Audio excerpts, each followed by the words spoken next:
Hello everyone, I am Pragya Srivastav. I am here to record a lecture on VLSI technology. The course code is KEC 053.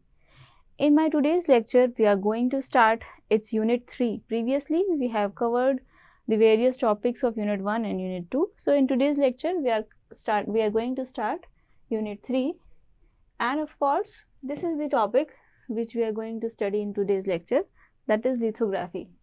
We have to understand that what all steps were covered before lithography was done. So lithography is basically a step which we have done. First of all, we have prepared a wafer.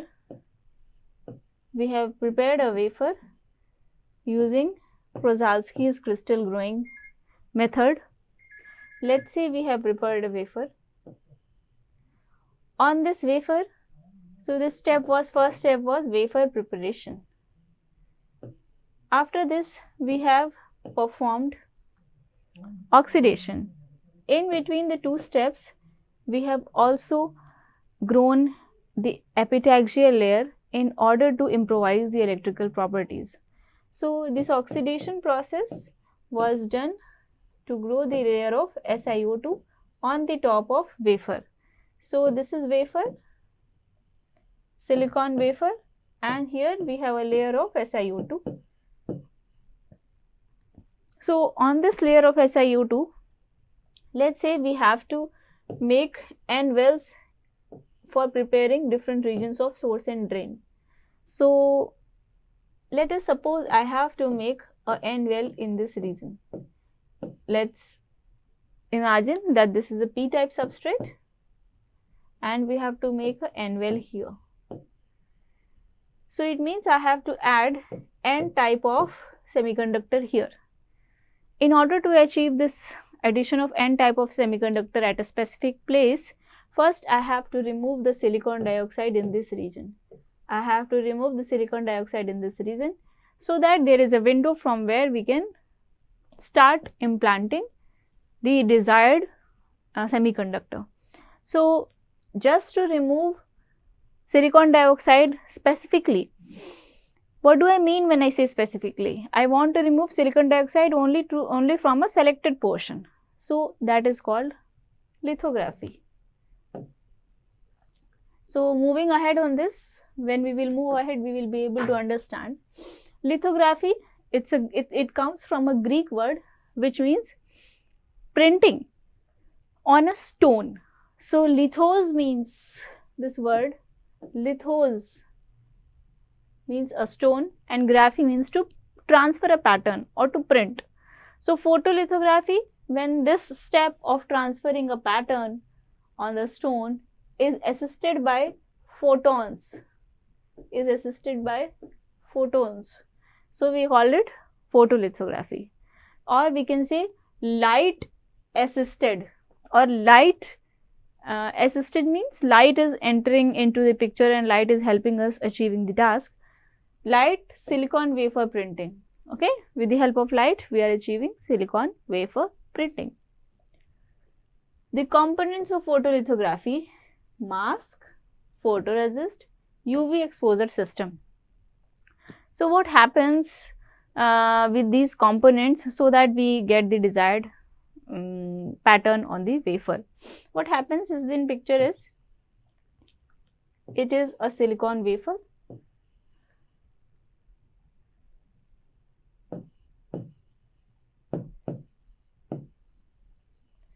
On that silicon wafer we have SiO2. So let's say I want this portion to be removed off because I want to make a well here. So this portion is unwanted. So what I will do, I will coat a layer of photoresist.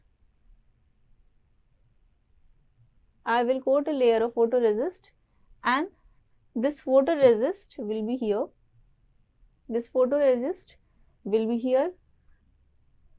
Let's say here. This blue color is a photoresist. The chemical properties of photoresist will be explained later in this lecture. Photoresist is a photosensitive chemical which reacts when it comes in contact with light. So we will coat a layer of photoresist uniformly on SiO2, and then we will use an exposure system. There will be a mask. This mask will be like a reticle. So that reticle will be designed, or that mold will be designed in such a way that the sunlight which we have been, the sunlight which is entering into the system does not get transferred completely. What will happen here is this reticle will be solid in some reason, will be opaque in some reason, whereas it will be transparent in the other reason. So in this diagram we can say it is opaque at the point where we have to make the end well. So correspondingly the light rays are allowed only in this region. So the remaining portion is not exposed to light. So what are the three steps? What are the three components? First is the mask. This one is the mask, first component. Second is the photoresist.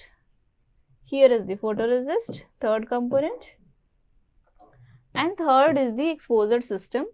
So this complete is the third, which is exposure system. So now we have to see that on the basis of selective exposure, what we can achieve. On the basis of selective exposure, what we can achieve. So here in this slide we are seeing the overview of photolithography process. We can see that this is a wafer. On this wafer we have to transfer a specific pattern. To transfer a specific pattern we are using a reticle or mask, and this is the UV exposure system, a kind of UV exposure system. Okay, in between we have a lens, because we are entering into a phenomenon where the scale of exposure is not same as the scale of the wafer. We can see that this lens is confining the area of operation. We can see that the area of operation and the effective area where the exposure needs to be achieved is very small. So we are actually confining, so we are using a lens. Otherwise, when there is 1:1 ratio of the area of exposure to the area of wafer, then this use of lens is not needed. Then now we have to study what are the steps of photolithography. So one is surface cleaning, spin coating with photoresist, soft baking, mask alignment, exposure, development, hard baking, plasma etch or add layer, post process cleaning, and final inspection. So maybe we will be able to study few of them in today's class. Let's study what all happens till the exposure. Okay, what all happens till the exposure is achieved. First, we are going to clean the surface. Before we are putting any photoresist, before we are putting this blue layer, we want to clean this boundary, blue to red boundary. We want to hit this boundary, this one. We want to clean it. How are we going to clean it? To be very specific, I want to clean this boundary. Okay. So this is surface cleaning. What all chemicals are there which we need to clean? What all contamination is there? What all chemicals do we need to clean? We will be studying. Spin coating with photoresist. What will this step help us? How will this step help us? Like, imagine that this is a wafer and we are pouring the photoresist onto this. So with the help of this pouring system, we are pouring the photoresist. If we are not rotating this wafer, then what will happen if we are not making the settlement of photoresist uniform, then the results will not be finer. So in order to achieve better results, what we are going to do, we will spin the wafer. Spinning the wafer will give us a uniform layer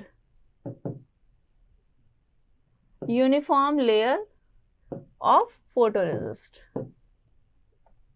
Next is soft baking.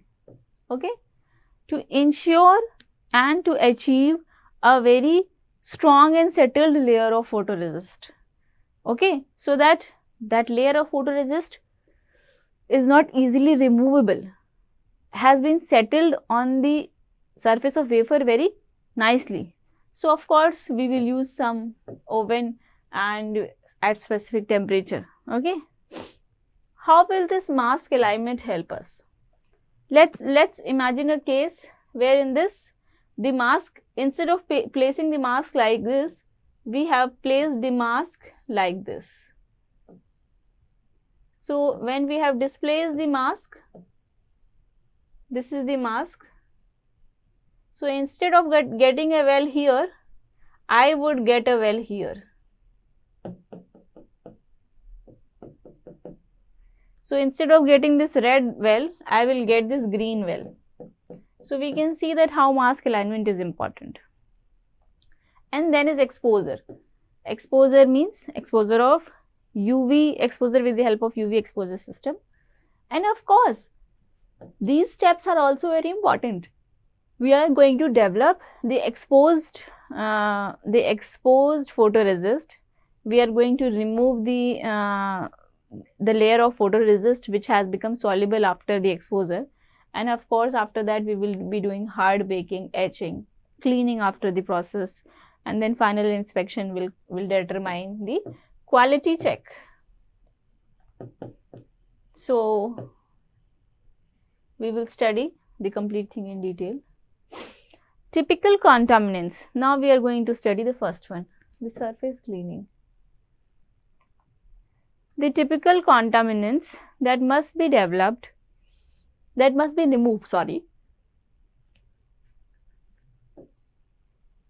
The typical contaminants that must be removed prior to photoresist coating, that are dust from scribbing or cleaving, minimized by laser scribbing system. So we have to remove these contaminants. Photoresist residue from previous lithography process. Okay, we also need to understand that we are not only doing this photolithography after oxidation. We are doing this lithography number of times in the entire 8 to 9 step of wafer preparation and IC fabrication system. Lithography is a process which we use like 2 to 3 times in the entire process of 10 steps. So IC fabrication is altogether a process of a long process of 10 to 11 steps. So in the entire duration of 10 to 11 step, the lithography is done 2 to 3 times. So let's say imagine a case where the photolithography is being done for the second time or for the third time on the same wafer. So what will happen here is we will have a photoresist residue of the previous lithography. So we have to clear that also. Minimized by performing oxygen plasma ashing. Atmospheric dust also creeps in. So to minimize the good clean room practice, so bacteria can be minimized by good DI water system. Here we can see that the film from other resources,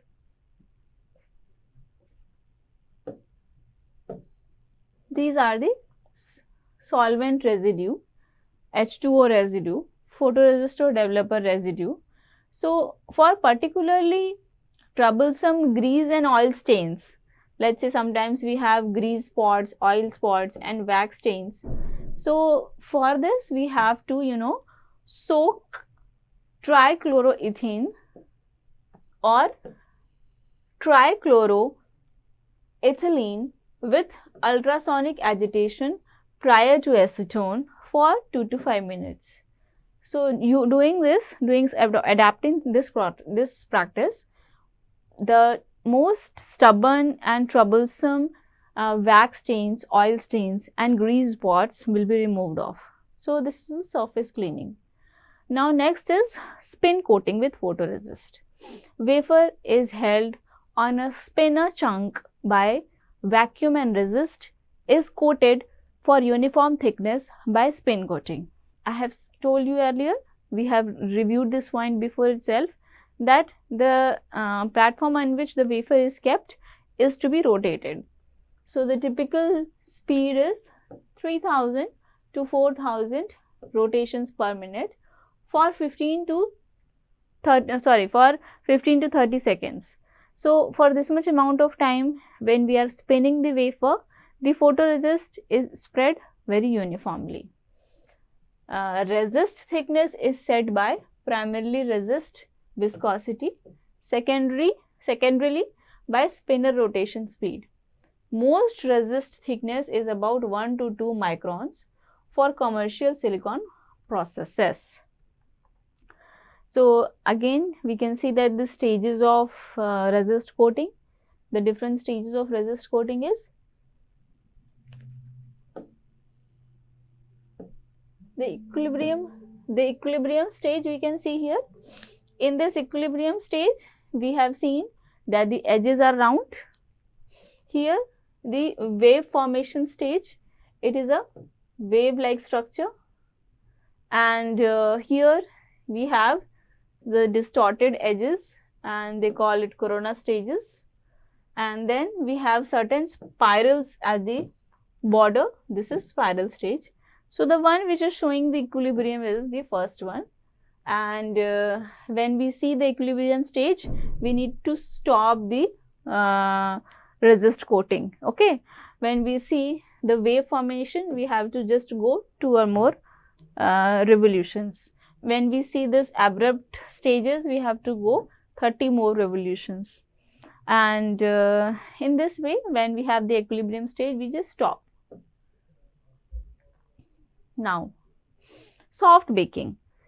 After this exposure has been done, after this not exposure, the spin coating has been done, now we need to ensure that the particular photoresist has properly adhered to the wafer or not. So to ensure this, we have used the help of oven. With the help of oven, the solvent in the mixture needs to be evaporated. So to evaporate the coating solvent, we are typically using a thermal cycle at 90 to 100 degrees Celsius for about 20 minutes. See, it's a very large amount of time, and in the convection mode of the oven, which is placed at 75 to 85 degrees Celsius for 45 seconds on hot plate. So when we are using an oven, we can use 20 minutes. We can use 90 to 100 degrees Celsius for 20 minutes, but sometimes we are using hot plate. So for a hot plate, the same task will take for 45 minutes and it will take 75 to 85 degrees Celsius to achieve this task. And then we have microwave heating, IR lamps, and this optimizes absorbance characteristics of photoresist. So as of now, in my today's lecture, we have studied up till the 3 steps. We have finished step 1, step 2 and step 3. Now in my next lecture, we will study how mask alignment and exposure is done. So this is all for today. Coming on to my next lecture, we will be studying mask alignment and exposure. Thank you so much.